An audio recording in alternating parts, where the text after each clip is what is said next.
Hello student, मैं हूं सुधांशु शेखर और आज की क्लास में हम पढ़ेंगे गणित। और गणित से जुड़ा हुआ एक महत्वपूर्ण अध्याय जिसका नाम निर्देशांक ज्यामिति है, इसके बारे में हम जानेंगे। तो शुरू करने से पहले मैं आपको कुछ बताना चाहता हूँ गणित से संबंधित। गणित एक ऐसा विषय है जिसके बारे में बहुत बच्चों की ये राय है कि यह बहुत ही गूढ़ विषय है। यह बहुत ही कठिन विषय है जिसे समझना बेहद मुश्किल है। यह उनके पसीने छुड़ा देता है। और एग्जाम के समय, परीक्षाओं के समय तो बहुत सारे बच्चे गणित के सवाल को रटने लगते हैं। लेकिन मैं आपको ये बताऊं कि गणित एक बेहद आसान सा विषय है जो कि कुछ अंकों, चिन्हों, सूत्रों, संख्याओं और कुछ तरह के नियमों पर आधारित है। गणित के बारे में जितना कहा जाए उतना ही कम है, क्योंकि इसने मानव विकास में बहुत पूर्ण योगदान निभाया है। इसने विज्ञान को आगे बढ़ाया है, या यूं कहिए विज्ञान एक गाड़ी है तो गणित इसके पहिए हैं। तो क्या आप ऐसी गाड़ी की कल्पना कर सकते हैं जो बिना पहियों के चलता हो? नहीं कर सकते। चलिए, ये तो थी गणित से संबंधित बातें। अब गणित का जो विषय वस्तु हमारे समक्ष है और गणित से संबंधित वो पहलू जिसके बारे में आज हम चर्चा करेंगे, वो है निर्देशांक ज्यामिति, जिसे आप कोऑर्डिनेट ज्योमेट्री के भी नाम से जानते हैं। चलिए हम जानते हैं कि कोऑर्डिनेट ज्योमेट्री है क्या और इसमें हम क्या-क्या पढ़ेंगे और यह हमारे लिए क्यों महत्वपूर्ण है। कोऑर्डिनेट ज्योमेट्री को शुरू करने से पहले मैं आपको कुछ बताना चाहता हूँ। मेरे दिल में कुछ प्रश्न हैं जो मैं आपके समक्ष रखना चाहता हूँ। चलिए, तब कोऑर्डिनेट ज्योमेट्री के बारे में हम जानते हैं, पढ़ते हैं।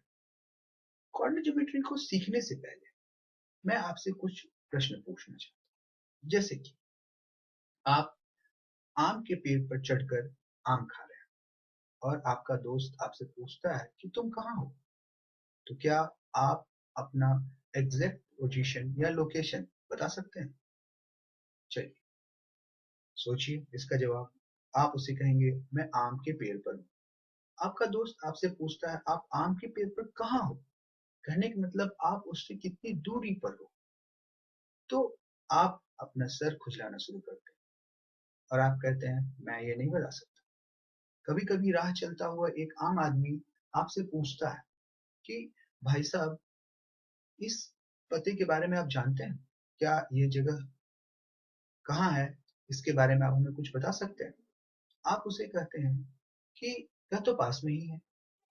यहाँ से 2 किलोमीटर आप सीधा जाइए, फिर वहां से पूरब की ओर मुड़ जाइए, फिर वहां से 1 किलोमीटर आगे जाइए, फिर वहां से पश्चिम की ओर मुड़िए, आपको आपकी मंजिल मिल जाएगी।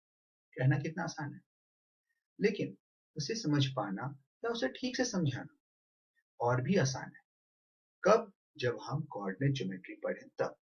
अब आइए हम सीखते हैं कि कोऑर्डिनेट ज्योमेट्री है क्या, इसका इतिहास क्या है, यह कहाँ से शुरू हुआ और क्लास 10th में यह हमारे लिए क्यों महत्वपूर्ण है।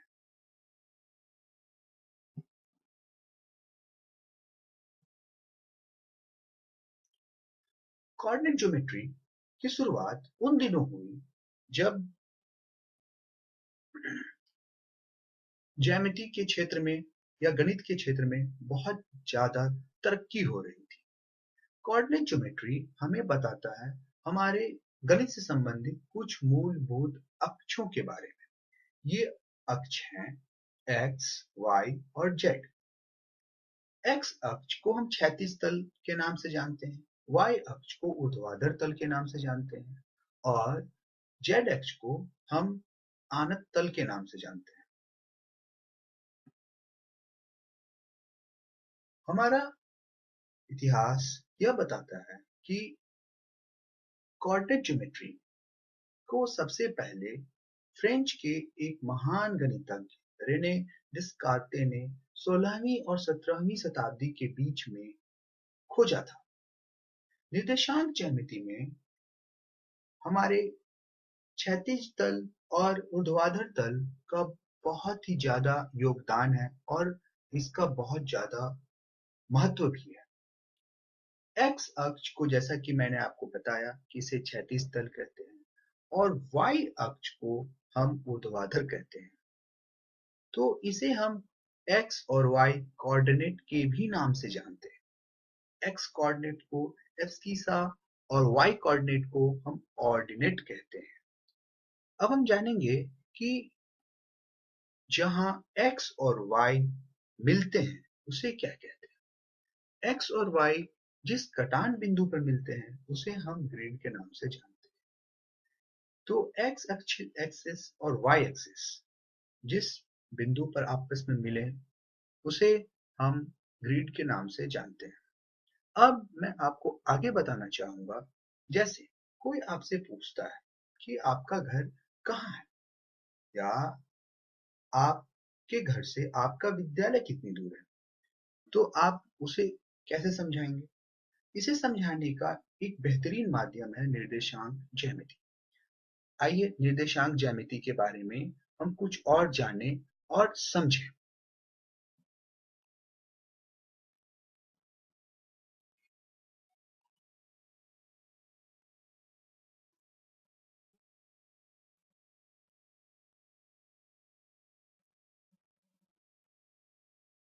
जैसा कि मैंने आपको कहा कि ये कोऑर्डिनेट सिस्टम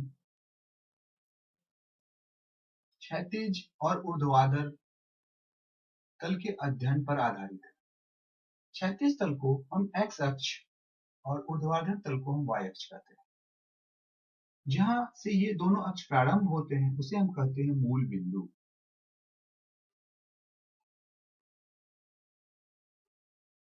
मूल बिंदु को हम अंग्रेजी के ओ अल्फाबेट से दिखाते हैं। अब इसे समझने से पहले मैं आपको ये बता दूं कि आपने पिछली क्लास में ये पढ़ा है कि मूल बिंदु से एक्स अक्ष की ओर, कहने का मतलब दाईं ओर बढ़ने पर हमें मिलता है धनात्मक परिणाम, मतलब धनात्मक राशियां। ठीक उसी प्रकार आपको ऊर्ध्वाधर तल पर ऊपर की ओर बढ़ने पर भी हमें मिलता है पॉजिटिव वैल्यूज, या हम जानते हैं या हम पाते हैं पॉजिटिव वैल्यूज के बारे में। जैसा कि आप यहाँ देख पा रहे हैं, मूल बिंदु से एक्स अक्ष पर मैंने कुछ अंक दिखाए हैं, 1 2 3 4, और ठीक उतनी ही दूरी पर मैंने वाई अक्ष पर भी दिखाया है 1 2 3 4। अब जैसा कि यहाँ एक बिंदु, इस बिंदु को हम नाम देते हैं P। कोऑर्डिनेट ज्योमेट्री में सबसे खास बात यह है कि आप यहाँ दो अक्षों की मदद से किसी भी जगह या किसी भी महत्वपूर्ण स्थान के बारे में आप उसकी सटीक जानकारी दे सकते हैं। यह स्थान किसी भी सतह पर हो सकता है, जैसा कि कोई सड़क या कोई हवाई मार्ग, या यूं कहें कि आप इसे किसी भी तल पर पा सकते हैं। अब मान लीजिए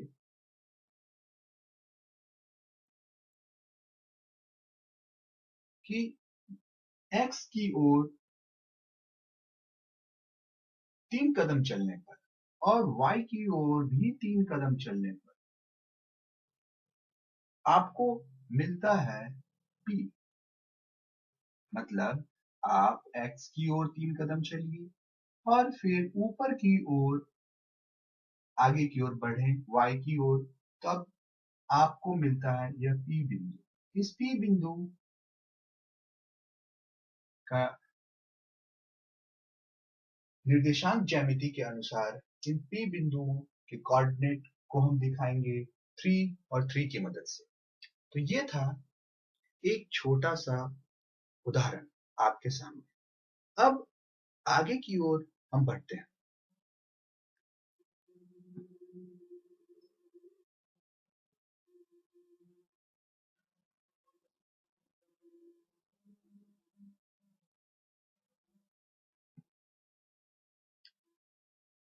एक्स अक्ष अक्ष को हम हॉरिजेंटल प्लेन के नाम से भी जानते हैं, जैसा कि मैंने आपको बताया। वाई अक्ष को वर्टिकल प्लेन के नाम से भी जानते हैं, जिसे हम ऊर्ध्वाधर तल भी कहते हैं। अब जैसा कि आप देख पा रहे हैं कि आगे की ओर बढ़ते हुए, x की ओर बढ़ते हुए हम 3 कदम चलते हैं और फिर वहां से ऊपर की ओर मतलब y की ओर हम 4 कदम चलते हैं, तो हमें हमारा स्टार पॉइंट मिल जाता है। और इस स्टार पॉइंट का कोऑर्डिनेट है 3 एंड 4। क्योंकि सबसे पहले हम x को लिखते हैं इसलिए हम x को लिखेंगे, फिर y को लिखते हैं इसलिए हम फिर y के मान को लिखेंगे। आइए अब इस पर हम कुछ बृहद चर्चा करें।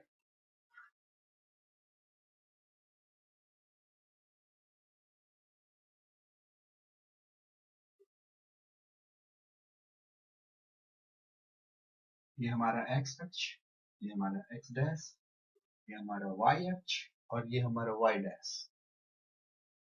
चलिए, ये हमारा मूल बिंदु। मूल बिंदु से दाईं ओर जाएंगे धनात्मक, बाईं ओर आएंगे ऋणात्मक x अक्ष पर। मूल बिंदु से ऊपर जाएंगे धनात्मक, मूल बिंदु से नीचे आएंगे ऋणात्मक y अक्ष पर। अब सबसे महत्वपूर्ण बात यह है कि यहाँ हमें 4 चतुर्थांश मिलते हैं। प्रथम चतुर्थांश, द्वितीय चतुर्थांश, तृतीय चतुर्थांश और चतुर्थ चतुर्थांश। जैसा कि हम जानते हैं x एक्सिस पर पॉजिटिव वैल्यू, y एक्सिस पर positive value, x dash axis पर नेगेटिव वैल्यू और y डैश एक्सिस पर नेगेटिव वैल्यू मिलता है। यदि हम प्रथम चतुर्थांश में रहें तो हमें x और y दोनों की वैल्यू पॉजिटिव मिलेगी। कहने का मतलब दोनों की वैल्यू धनात्मक आएगी। यदि हम द्वितीय चतुर्थांश में जाएं तो हमें x की वैल्यू नेगेटिव और y की वैल्यू पॉजिटिव मिलेगी। ठीक उसी प्रकार यदि हम तृतीय चतुर्थांश में जाएं तो x और y दोनों की वैल्यू नेगेटिव मिलेगी। यदि हम चतुर्थ चतुर्थांश में जाएं तो हमें x की वैल्यू पॉजिटिव और y की वैल्यू नेगेटिव मिलेगी। तो ये थे हमारे चतुर्थांश के बारे में। अब सबसे महत्वपूर्ण तथ्य यह है कि हम मूल बिंदु को किस प्रकार दर्शाते हैं। मूल बिंदु को दर्शाने का सबसे उचित और सही माध्यम है 0 0, क्योंकि मूल बिंदु पर x और y दोनों अक्ष जब आपस में आकर मिलते हैं तब उन दोनों अक्ष की शुरुआती रेखा बिंदु होने के कारण हम उसे 0 0 दर्शाते हैं। अब आगे जानेंगे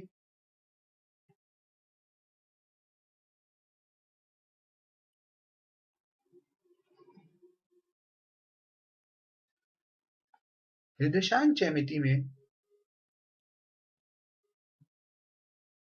जैसा कि हमें अब दिखाया जाना है या जैसा कि हमें दिखाना है 0 और 4 बिंदु को एक ग्राफ पर। 0 और 4, यहाँ आप तस्वीर में देख सकते हैं कि 4 को हमने x एक्सिस पर दिखाया है और 0 को भी हमने x एक्सिस पर दिखाया है। तो मैं आपको ये बताना चाहूंगा कि x एक्सिस पर y कोऑर्डिनेट की वैल्यू 0 होती है। कहने का मतलब हमारे x अक्ष पर y निर्देशांक की वैल्यू, कहने का मतलब उनका मान 0 होता है। ठीक उसी प्रकार y अक्ष पर x अक्ष का निर्देशांक या उसका मान 0 होता है। अतः इस चित्र में जो आप देख रहे हैं कि बिंदु 4 और 0 को x अक्ष पर दिखाया गया है, तो यहाँ आपके मन में एक संभवतः छोटी सी परेशानी उत्पन्न हो रही होगी या आप यह सोच रहे होंगे कि x पर तो 4 है परंतु पर का 0 कहाँ है। y का 0 और कहीं नहीं है, यह x के साथ ही है। इसलिए हम x अक्ष पर प्रत्येक मान को कुछ इस प्रकार पढ़ सकते हैं, जैसे 1 0, 2 0, 3 0, 4 0। यदि आप आगे की ओर बढ़ें तो हम y अक्ष पर स्थित बिंदु को कुछ इस प्रकार पढ़ सकते हैं 0 1, 0 2, 0 3, 0 4, 0 5। अब हमारे समक्ष एक नया उदाहरण प्रस्तुत है और यह निर्देशांक ज्यामिति का प्रारंभिक मूलभूत नियम है, या यूं कहिए कि यह एक ऐसा सूत्र है जिसकी मदद से हम निकाल सकते हैं किसी भी दो बिंदुओं के बीच की दूरी।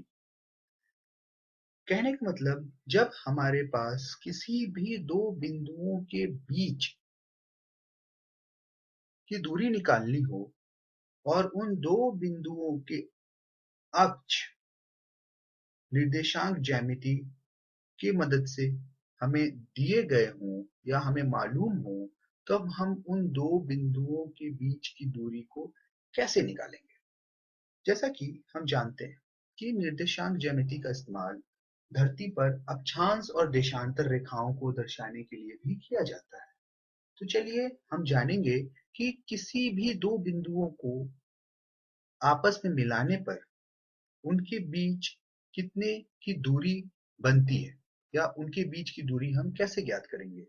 इस सूत्र को आगे की ओर बढ़ाने के लिए हमारे पास एक छोटा सा विकल्प है और यह विकल्प है जिसे आप अपने स्क्रीन पर देख रहे हैं। यहाँ हमने एक छोटा सा ग्राफ बनाया है। ये ग्राफ दिखाता है एक्स एक्सिस पर x1 और x2 बिंदुओं को और क्रमशः y एक्सिस पर y1 और y2 बिंदुओं को। x एक्सिस पर और y एक्सिस के बीच एक हरी पट्टी आपको दिख रही है। इस हरी पट्टी में प्रथम बिंदु है a। a का निर्देशांक है x1 y1 और b का निर्देशांक है x2 y2। हमने a और b को आपस में मिलाया। अब हम इसके साथ एक समझौता करेंगे। हम a बिंदु जो कि x1 के ठीक ऊपर है उसे x2 तक ले जाएंगे। आपके दिलो दिमाग में सवाल उठ रहा होगा x2 तक क्यों ले जाएंगे? क्योंकि यह b बिंदु की दूरी है x अक्ष पर। तो चलिए हम इसे और भी अच्छे से समझते हैं।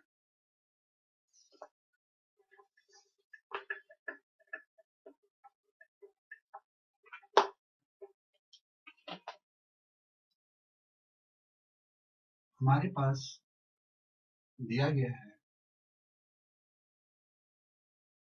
या हमें मालूम है दो अक्ष x और y। x अक्ष पर दो बिंदु x1 और x2 को दर्शाया गया है, वहीं y अक्ष पर दो बिंदु y1 और y2 को दर्शाया गया है।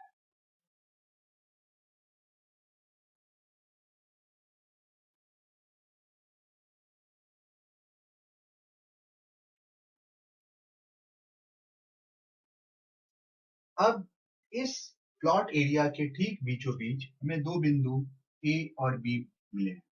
A का निर्देशांक है x1 y1 और B का निर्देशांक है x2 y2। अब हम जानेंगे कि एक बिंदु का x निर्देशांक x1 क्यों है? क्योंकि ये x1 के सीध में है और B बिंदु का x2 क्योंकि ये B1 के सीध में है। क्षमा करें, x2 के सीध में। अब A बिंदु का y निर्देशांक y1 है और B बिंदु का y निर्देशांक y2 है। अब इनके बीच की दूरी क्या होगी? इनके बीच की दूरी निकालने के लिए संभवतः हमारे पास एक प्रयुक्त मान है। A और B के बीच की दूरी को निकालते हैं हम एक छोटे से सूत्र से, और यह सूत्र है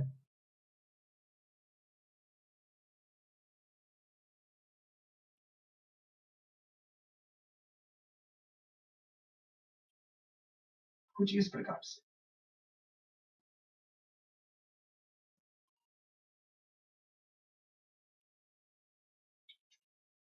सूत्र को समझने से पहले आप ग्राफ को एक बार पुनः अवलोकन कर लें।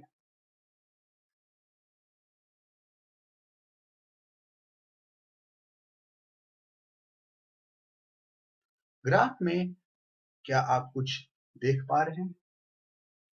यह ग्राफ बेहद आसान है और इस ग्राफ में आप एक समकोण त्रिभुज बना हुआ देख रहे हैं। यह समकोण त्रिभुज हमें किसकी याद दिलाता है? यह समकोण त्रिभुज हमें बताता है पाइथागोरस थ्योरम के बारे में, पाइथागोरस प्रमेय के बारे में।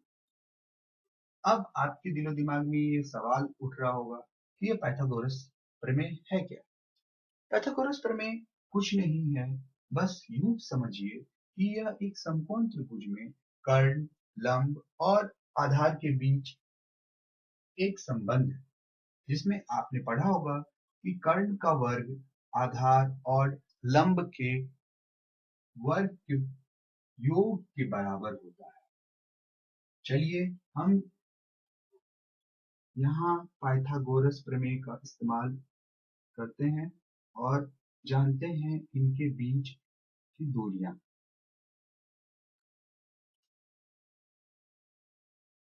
पाइथागोरस थ्योरम से हमारे पास इनके बीच की दूरी है x2 माइनस x1, जो कि इस समकोण त्रिभुज के आधार को दिखाता है, और इसके शीर्षलंब को हम y2 माइनस y1 के मान में रखेंगे।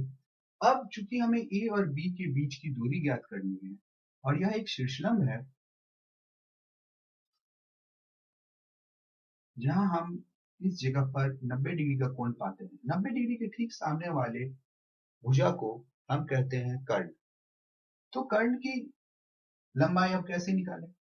यदि कर्ण की लंबाई पता हो जाती है तो हम a और b के बीच की दूरी निकाल सकते हैं। कर्ण की लंबाई निकालने के लिए एक आसान सा सूत्र है, पाइथागोरस प्रमेय। A B square is equals to, हम इस बिंदु को C नाम भी दे सकते हैं, A B square is equals to A C square plus B C square. चलिए आगे बढ़ते हैं। ए से सी तक की वैल्यू दे रखी है x2 माइनस x1 का whole square, x2 minus x1 का whole square plus bc square y2 minus y1 का होल स्क्वायर। यह है हमारा ए बी स्क्वायर, और A B is equals to root under x2 minus x1 का whole square plus y2 minus y1 का whole square. अब इस सूत्र को याद करना बेहद आसान है। जिस तरह से आपने अभी देखा कि मैंने लिखा है A B is equals to root under x2 minus x1 whole square plus y2 minus y1 whole square. आप इसे दूसरे फॉर्मेट में भी लिख सकते हैं, ये कुछ इस तरह से x1 माइनस x2 का whole square plus y1 minus y2 का होल स्क्वायर। इससे आपको किसी दो बिंदुओं के बीच की दूरी पता चल जाएगी। चलिए अब इसी से संबंधित हम कुछ और तथ्य समझें और जानें, जो कि हमारे लिए बहुत ही महत्वपूर्ण है।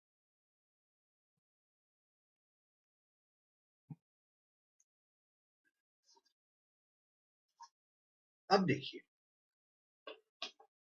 चूंकि हमारे पास दो बिंदु ए और बी दे रखे थे, जिसमें ए का कोऑर्डिनेट था x1 y1 और बी का कोऑर्डिनेट था x2 y2, तो क्षैतिज तल पर हमें दूरी मिली x2 माइनस x1 और ऊर्ध्वाधर तल पर हमें दूरी मिली y2 माइनस y1। हमने पाइथागोरस थ्योरम का इस्तेमाल किया और हमने ए और बी के बीच की दूरी निकाल ली। अब प्रिय छात्रों, आपके लिए एक छोटा सा प्रश्न है। जैसे कि बिंदु ए के निर्देशांक हैं 5 और -1 और बिंदु बी का निर्देशांक है -4 और 5। हम ए और बी के बीच की दूरी को निकालेंगे। हम x1 मान लेंगे 5 को y1 मान लेंगे -1 को।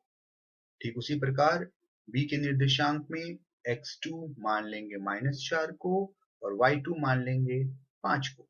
और फिर हम आसानी से a और b के बीच की दूरी निकाल सकते हैं। हम x2 में से x1 को घटाएंगे, उसका वर्ग निकालेंगे, फिर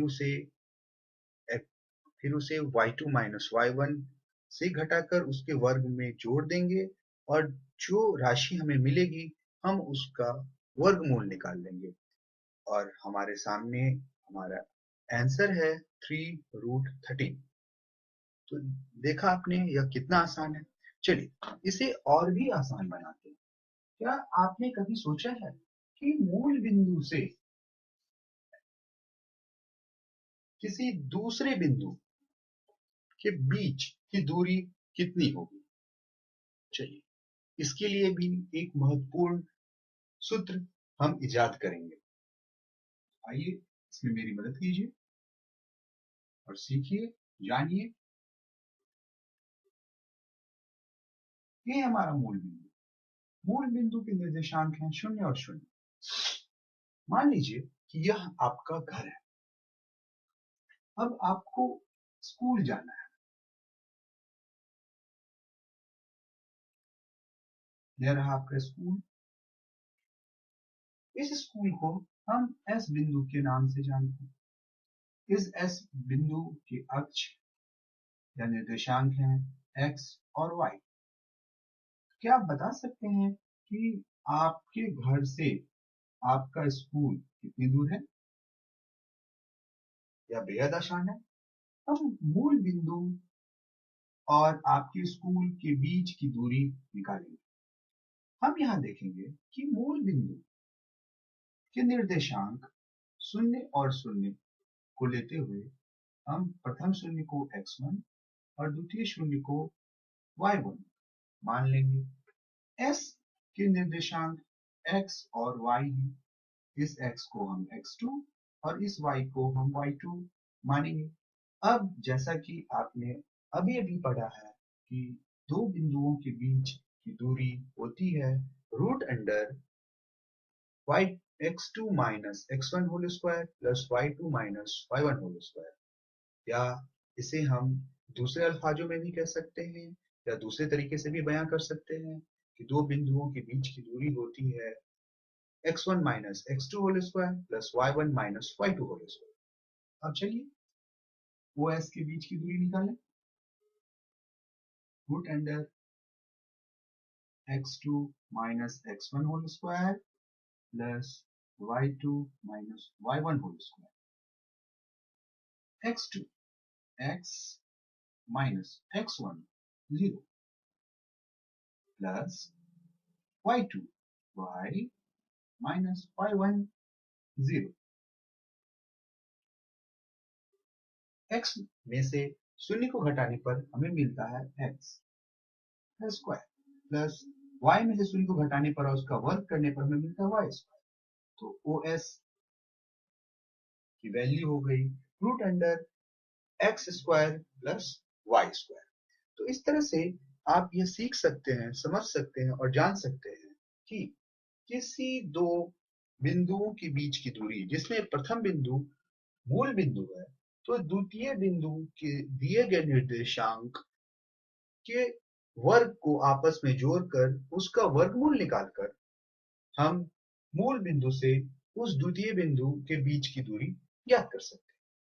और चलिए अब इस निर्देशांक ज्यामिति की मदद से हम और क्या कर सकते हैं ये जानें। निर्देशांक ज्यामिति बहुत ही मददगार साबित होता है जब एक पायलट अपना हवाई जहाज या हेलीकॉप्टर आसमान में उड़ा रहा होता है। क्या आपको पता है कि हमारे एयरफोर्स में जेट प्लेन भी उड़ाए जाते हैं या जेट प्लेन के बारे में आपने सुना होगा। जेट प्लेन में प्रायः दो इंसान के बैठने की जगह होती है या फाइटर प्लेन में दो इंसानों की बैठने की जगह होती है। इन दो इंसानों में पहला इंसान पायलट होता है और दूसरा इंसान नेविगेटर होता है। इस नेविगेटर का काम होता है कि पायलट को सही कोऑर्डिनेट्स बताना और पायलट को सही सही दिशा का ज्ञान दें। तो चलिए, इससे तो एक बात और साबित हो गई कि निर्देशांक ज्यामिति कितना महत्वपूर्ण है। अब हमारे पास हमारा अगला तथ्य है जो कि संबंध रखता है एक छोटे से प्रश्न से। और ये छोटा सा प्रश्न आपके सामने है जिसे आप संभवतः बेहद आसानी से समझ सकते हैं और सॉल्व कर सकते हैं। चलिए, आप इस प्रश्न को चुटकियों में हल करें।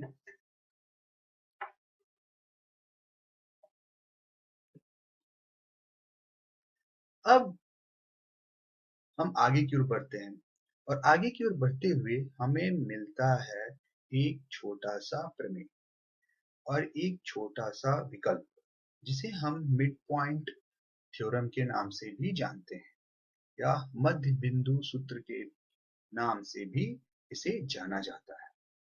मध्य बिंदु सूत्र को समझने से पहले हम पुनः एक बार अवलोकन कर लें कि निर्देशांक ज्यामिति में किसी भी बिंदु को क्रमशः दो निर्देशांकों से दर्शाना होता है जो कि x और y अक्ष से संबंध रखता हो। अब मूल बिंदु के निर्देशांक हम कैसे ज्ञात करेंगे? मूल बिंदु का निर्देशांक ज्ञात करना बेहद आसान है। इसके लिए आप इस ग्राफ की भी मदद ले सकते हैं जिसमें कि दर्शाया गया है कि किसी भी दो बिंदुओं के निर्देशांकों को, जैसा कि आप ग्राफ में देख रहे हैं, जिसमें बिंदु ए और बी के निर्देशांकों को दिखाया गया है। मान लीजिए बिंदु ए का निर्देशांक है x1 y1 और बिंदु बी का निर्देशांक है x2 y2। क्या आप इसके ठीक बीचों बीच मिले एक बिंदु का सही सही निर्देशांक बता सकते हैं? यह बताना बेहद ही आसान है। जैसा कि बिंदु सी का निर्देशांक हम ज्ञात करेंगे एक छोटे से सूत्र की मदद से, और ये सूत्र है, आप ए बिंदु के x निर्देशांक को बी बिंदु के x निर्देशांक के साथ जोड़ दें। कहने का मतलब x1 प्लस x2, और फिर इसे आधा कर दें। कहने का मतलब x1 प्लस x2 अपॉन 2। ये है सी बिंदु का x निर्देशांक। इसके बाद हम जानेंगे सी बिंदु का y निर्देशांक। इसमें हम ए बिंदु के y निर्देशांक को लेंगे जो कि है y1, और बी बिंदु के y निर्देशांक को लेंगे जो कि है y2। इन दोनों को जोड़ने के बाद इसे 2 से भाग कर देंगे जिससे हमें मिल जाएगा सी बिंदु के निर्देशांक। तो इस तरह से हमने मूल बिंदु सी बिंदु का निर्देशांक निकाला जो कि मध्य बिंदु है ए और बी के बीच में। कहने का मतलब यदि ए और बी के बीच की दूरी 10 सेंटीमीटर है तो ए और सी के बीच की दूरी 5 सेंटीमीटर होगी। ठीक उसी तरह सी और बी के बीच की दूरी भी 5 सेंटीमीटर होगी। पर आपके दिमाग में ये ख्याल आ रहा होगा कि आखिर ये सूत्र इजाद कैसे हुआ? तो इस सूत्र को इजाद करने के लिए हमने इस्तेमाल किया सेक्शन फॉर्मूला। सेक्शन फॉर्मूला हमें ये बताता है कि किसी भी रेखाखंड को यदि हम अंतः विभाजित करते हैं या बहिर्विभाजित करते हैं तो जिस जगह पर यह विभाजन होता है उस जगह के निर्देशांक को आप कैसे दर्शाएंगे? चलिए इसके बारे में हम और भी जानते हैं।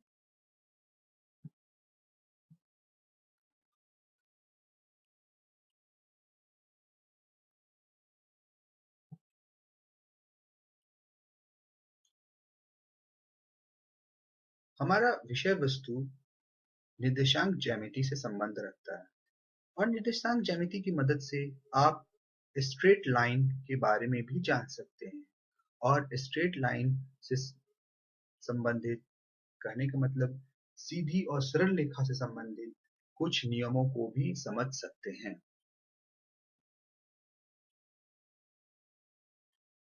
अब एक छोटा सा प्रश्न है। इस प्रश्न में ये कहा जा रहा है कि पी, क्यू, आर और एस जो हैं एक समानांतर चतुर्भुज के शीर्ष हैं और पी, क्यू, आर, एस के कुछ निर्देशांक भी दिए गए हैं। M बिंदु M पी आर का मध्य बिंदु है और हमें यह बताना है कि बिंदु M और S के कोऑर्डिनेट को ज्ञात करके हमें यह दिखाना है या दर्शाना है कि पी क्यू आर एस एक रोम्बस है, मतलब समचतुर्भुज है। तो सबसे पहले हम M बिंदु का निर्देशांक ज्ञात कर सकते हैं। जैसा कि प्रश्न में कहा गया है कि M पी आर रेखाखंड का मध्य बिंदु है। P और R आप चित्र में देख सकते हैं। P बिंदु के निर्देशांक हैं 4 और -4 और R बिंदु का निर्देशांक है -2 और 4। चलिए अब मध्य बिंदु के निर्देशांक को निकालने की पद्धति से, मध्य बिंदु के निर्देशांक को ज्ञात करने की पद्धति से हम M बिंदु का निर्देशांक निकालेंगे। तो इसके लिए हम इस्तेमाल करेंगे मध्य बिंदु प्रमेय। मध्य बिंदु निर्देशांक ज्ञात करने का नियम है कि हम दोनों अक्ष के x कोऑर्डिनेट्स को जोड़ते हैं और उसे 2 से भागा देते हैं और फिर y कोऑर्डिनेट्स को जोड़कर उसे 2 से भागा देते हैं। M बिंदु के x कोऑर्डिनेट को हम दर्शाएंगे 4 + -2/2 से और M बिंदु के y कोऑर्डिनेट को हम दर्शाएंगे -4 + 4/2 से। इससे हमें एक मान मिलेगा, वो है 1 और 0। अब M बिंदु Q और S का भी मध्य बिंदु होगा, क्योंकि प्रश्न में पहले ही बताया जा चुका है कि P, Q, R, S एक समानांतर चतुर्भुज है। समानांतर चतुर्भुज में आप जैसा कि जानते हैं कि दो आमने सामने की भुजाएं आपस में बराबर होती हैं और समानांतर भी होती हैं। अब M बिंदु का निर्देशांक हम पुनः ज्ञात करेंगे Q और S के निर्देशांक की मदद से, जो कि हमें मान देगा 1 और 0। अब यहाँ हम जानना चाहेंगे कि PQ और QR जो दो रेखाखंड हैं, इनका मान क्या है। P और Q के बीच की दूरी हम ज्ञात कर सकते हैं दूरी सूत्र से या डिस्टेंस फॉर्मूला से, जो कि हमें मान देता है 125 का वर्गमूल। फिर हम Q और R रेखाखंड के बीच की दूरी सूत्र से ज्ञात करेंगे, जो कि हमें एक समान मान देता है √125। अब हम जानते हैं कि समचतुर्भुज एक ऐसा चतुर्भुज होता है जिसकी चारों भुजाएं बराबर होती हैं, लेकिन कोण आपस में बराबर नहीं होते। अतः PQ = QR, जो कि ये दर्शाता है कि पैरेललोग्राम, कहने का मतलब समानांतर चतुर्भुज PQRS एक समचतुर्भुज भी है।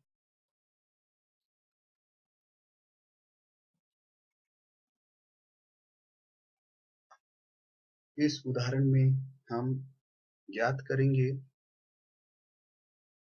मध्य बिंदु को। और यह उदाहरण आप बखूबी सरल कर सकते हैं। यह उदाहरण हल करना बेहद आसान है। इसमें बस आपको डी बिंदु और ई बिंदु के निर्देशांक ज्ञात करने हैं मध्य बिंदु के सूत्र से, और इसके बाद आपको ज्ञात करना है डीई के मध्य बिंदु का निर्देशांक। तत्पश्चात आप ज्ञात कर सकते हैं डीई के बीच की दूरी।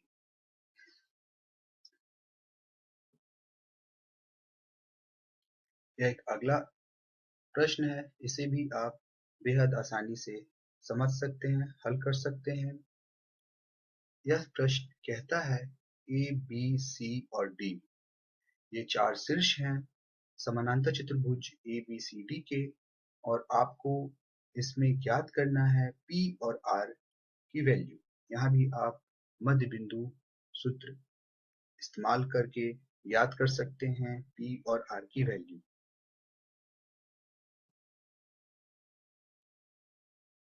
अब हम जानेंगे क्या निर्देशांक ज्यामिति त्रिभुज के क्षेत्रफल को भी निकालने में हमारी मदद करता है। चलिए हम पढ़ते हैं और समझते हैं। जैसा कि अब तक हम जानते थे कि त्रिभुज का क्षेत्रफल उसकी बनावट पर भी निर्भर करता है।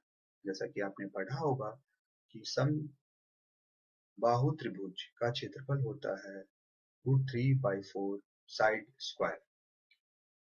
यह त्रिभुज का दूसरा क्षेत्रफल निकालने की एक परंपरा या विधि है, जिसमें आप आधार और शीर्षलंब को गुणा करके उसे 2 से भागा देते हैं, जिसे हम कहते हैं 1/2 इंटू बेस इंटू हाइट। यह त्रिभुज के क्षेत्रफल को निकालने की तीसरी विधि हीरोन सूत्र भी है, जिसमें आप अर्ध परिमिति को सर्वप्रथम ज्ञात करते हैं, फिर अर्ध परिमिति की मदद से आप अर्ध परिमिति से प्रथम रेखाखंड को घटाते हैं, फिर अर्ध परिमिति से द्वितीय रेखाखंड की मान को घटाते हैं, फिर अर्ध परिमिति से तृतीय रेखाखंड की मान को घटाते हैं, और अर्ध परिमिति को इन तीनों मानों से गुणा कर उसका वर्गमूल निकालते हैं, जैसा कि हीरोन फॉर्मूला में कहा गया था। इसकी मदद से आप त्रिभुज का क्षेत्रफल निकालते हैं। लेकिन हमारे पास एक ऐसा माध्यम भी है निर्देशांक ज्यामिति में, जिसकी मदद से आप त्रिभुज का क्षेत्रफल निकाल सकते हैं। आइए वो माध्यम क्या है हम जानेंगे, समझेंगे।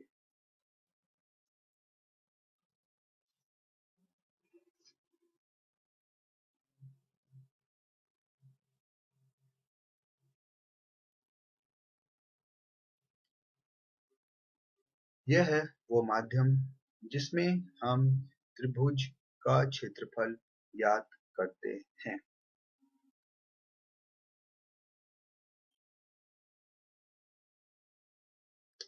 त्रिभुज एबीसी का क्षेत्रफल है 1/2 into x1 y2 plus x2 y3 plus x3 y1 minus x2 y1 minus x3 y2 minus x1 y3।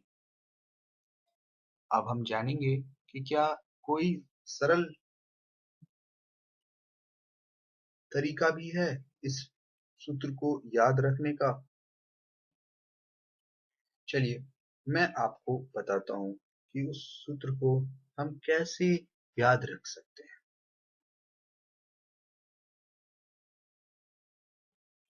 चलिए उस सूत्र को समझने से पहले हम कुछ यह भी जान लें।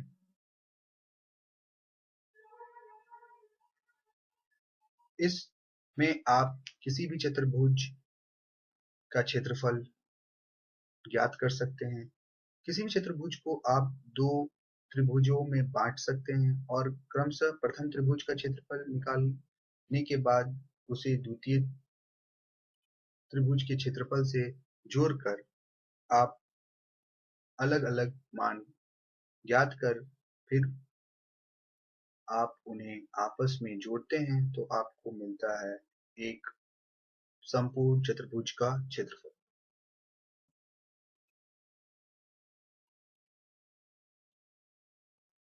यहाँ भी आप वही देख रहे हैं कि किस तरह से चतुर्भुज के शीर्ष के निर्देशांक दिए गए हैं और आप चतुर्भुज ए बी सी डी का क्षेत्रफल ज्ञात कर रहे हैं। चलिए अब मैं आपको कुछ बातें समझाता हूँ।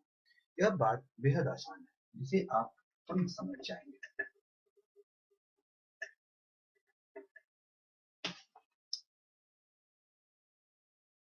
इस स्लाइड्स को देखने के बाद मैं आपको कुछ ऐसी चीजें भी बताना चाहता हूँ जो इस स्लाइड से जुड़ी हुई है। इसमें पहला है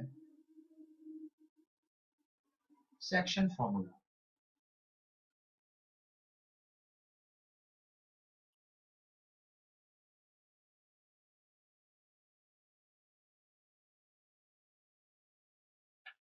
इस सेक्शन फॉर्मूला में हम पढ़ेंगे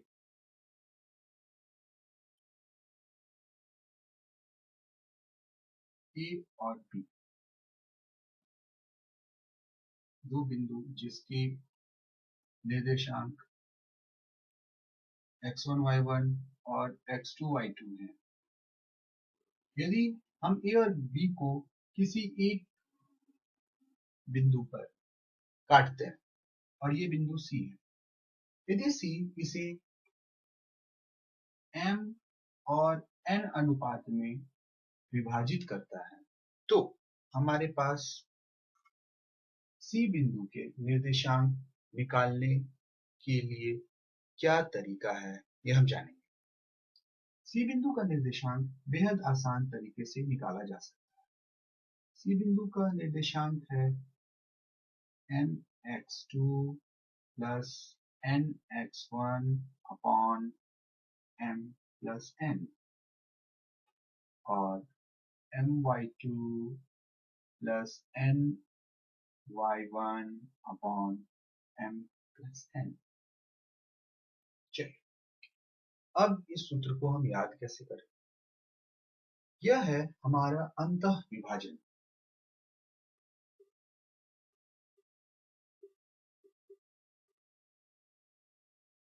सेक्शन फॉर्मूला को हम विभाजन सूत्र के नाम से भी जानते हैं। किसी भी रेखाखंड को आप कहीं से भी विभाजित करते हैं तो वह उसे क्रमशः दो अनुपातों में विभाजित कर देता है। यह अनुपात है m और n। किसी किसी किताब में या कहीं कहीं आपको m1 और m2 के नाम से भी ये विभाजन मिलेगा। अब देखिए सी बिंदु के x निर्देशांक है mx2 plus nx1 upon m plus n और सी बिंदु का y निर्देशांक है my2 plus ny1 upon m plus n। चलिए अब इसे हम किस तरीके से याद रखें, क्या कोई आसान विधि भी है इसे याद रखने की या समझने की? ये आसान विधि क्या है ये समझेंगे। सी एक अंत बिंदु है जो कि रेखाखंड ए और बी पर है और ये ए और बी को m और n अनुपात में विभाजित करता है। तो हम यहाँ लिखेंगे m n upon m n। आगे बढ़ते हैं, हम यहाँ लगाएंगे x और x, बीच में देंगे जोड़ का निशान, पीछे से x1 और x2 लिखते हुए आगे बढ़ेंगे। तो हमारा सी बिंदु का x निर्देशांक है mx2 plus nx1 upon m plus n। ठीक उसी तरह इसके y निर्देशांक को लिखने के लिए हम लिखेंगे m और n upon m plus n y y। पीछे से आगे बढ़ते हुए एक। तो इस तरीके से आप इस सूत्र को याद भी कर सकते हैं या इस सूत्र को आप बहुत आसानी से समझ सकते हैं। अब थोड़ा क्लास को पीछे ले चलते हैं, जहां पर आपने मूल बिंदु के बारे में सीखा था और पढ़ा था, जहां पर आपने मूल बिंदु और दूसरे बिंदु के बीच की दूरी निकाली थी। वहीं पर आपने मध्य बिंदु के बारे में भी सीखा था, मध्य बिंदु के बारे में भी जाना था। जहां पर आपने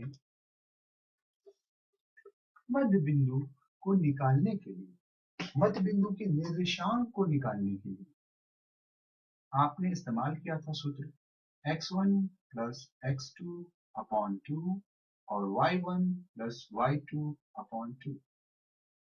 चलिए अब आपको मैं बता दूं कि यह सूत्र आखिर आया कहां से, या इस सूत्र को हमने निकाला कैसे, हाँ इस सूत्र को हमने बनाया कैसे।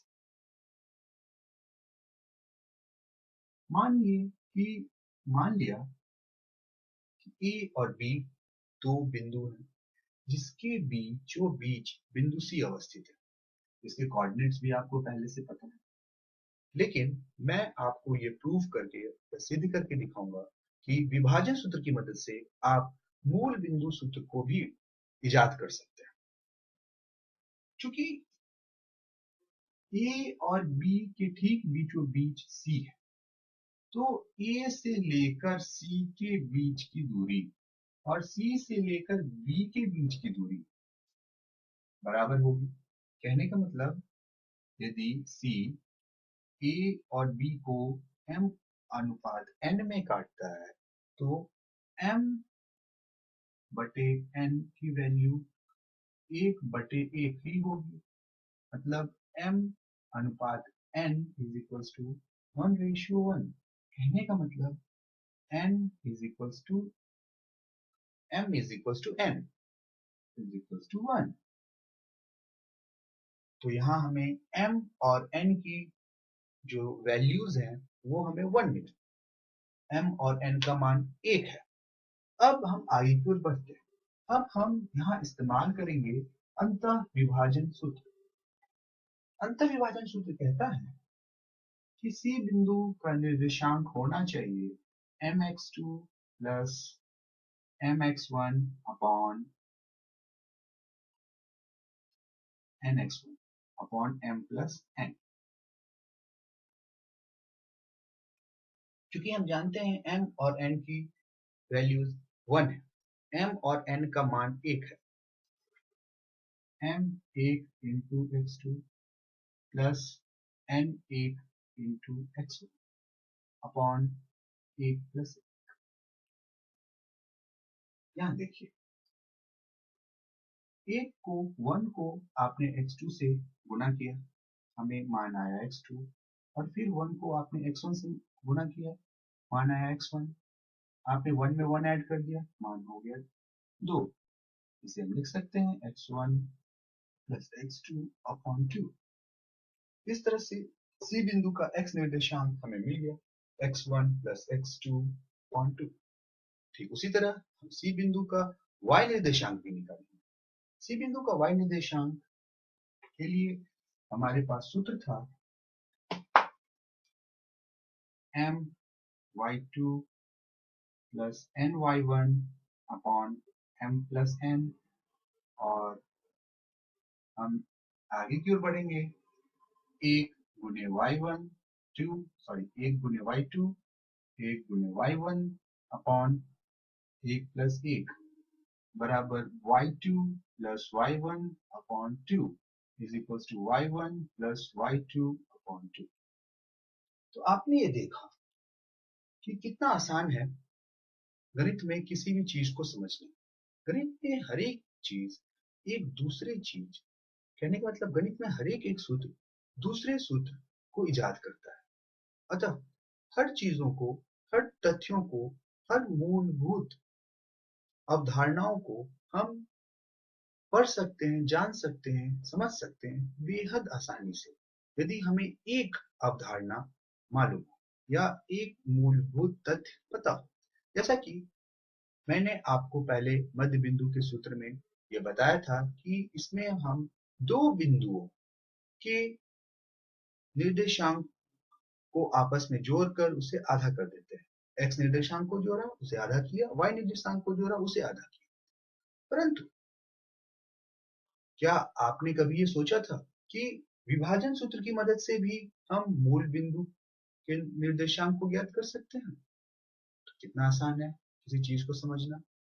तो इस प्रेजेंटेशन की मदद से मैंने आपको समझाया कि हम किस प्रकार बनाते हैं निर्देशांक ज्यामिति को आसान।